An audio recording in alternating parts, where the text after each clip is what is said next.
Hello, I'm Matt Schwartz, Chair of the Worksite Wellness Council of Louisville, and next to me is Julius Rhodes, the MPR group out of Chicago. Yes, sir. 2 years running. 2 years I running. mean, you were a favorite last year, and you really, the last presentation today of our 2019 conference, and really energetic.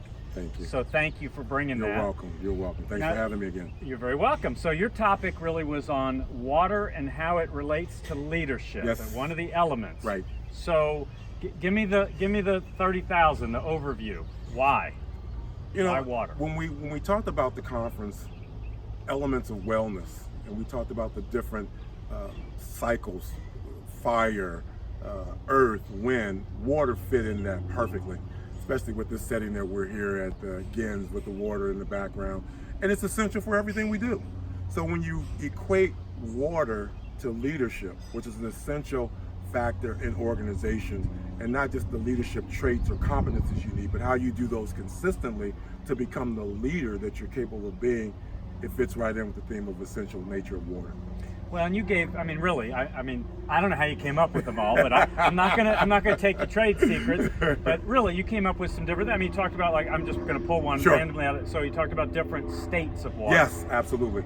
Gas, liquid, and solid. Yes. And the fact that leadership is dynamic also. Absolutely. And I think that's the thing, when I coach sports, I talk about consistency. When you talk about water in whatever state it's in, ambient, free-flowing, ice, vapor, steam, it's still essentially water. So that consistency has to be in play for all of us when we're going about our jobs. Because there are going to be times when we're under high pressure. There are going to be times when things are just flowing as normal. There are going to be other times when different situations occur that cause us to kind of rethink. So that's kind of a frozen state. We got to become unfrozen so we can get back to that ambient state. But we got to be able to retain our essential, consistent characteristics so that people continue to relate and engage with us. Well, in the example, you had us do an exercise. We closed our eyes. We had water flowing in the background. Yes. Now, I personally you said, think about some kind of water in your Yep. life. I thought about a vacation spot. Yes. Waterfall and, et cetera. So we talked, I mean, I was thinking about when going through that exercise is just, that there is a specific state that I was in, but it changes, dynamic. Absolutely. So, going through that kind of exercise, what should that help us do? Well, I want people to visualize, and as I said at the end, I want them to look at water in a new way.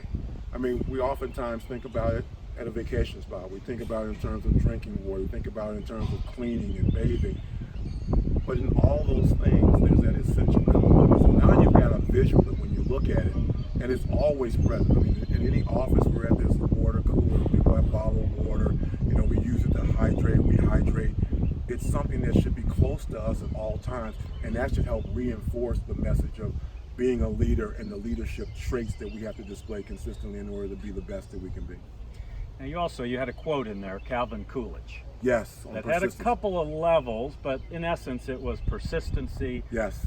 A lot of educated derelicts is Yep. the one you focused in on, a couple of things. I mean, what should that teach us? So, when I think about water, I think about its persistent nature and the fact that as I go along the beach and I pick up stones, I know these stones weren't in a perfectly smooth state.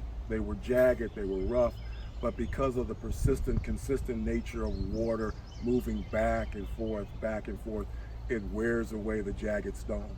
And so I think Coolidge's message on persistence, which is a quote in a piece that I like, talks about that enduring trait that we have to have in order to be successful in whatever walk of life we have, because we're going to face challenges. And the fact that we can be persistent and consistent in our efforts allows us to overcome those.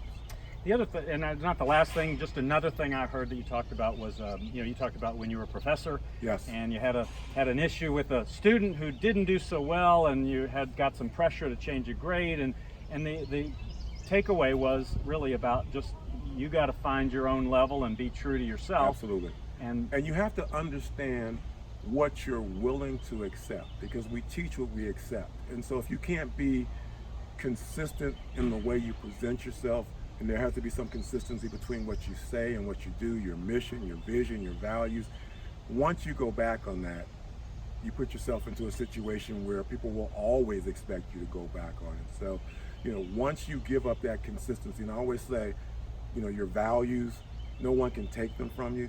But if you go back on them, it's like you give them away. And once you give them away, you can't get them back. Well, I'll tell you what, Julius, again, it was a great message. It really was an enthusiastic end to our day. We love having you in Louisville, so thank you so much. You're welcome. Thank you. September 19th, Yeah, the day of 2019, service. the day of service. If you've not heard about it, you want to hear about it, it's going to be a great event.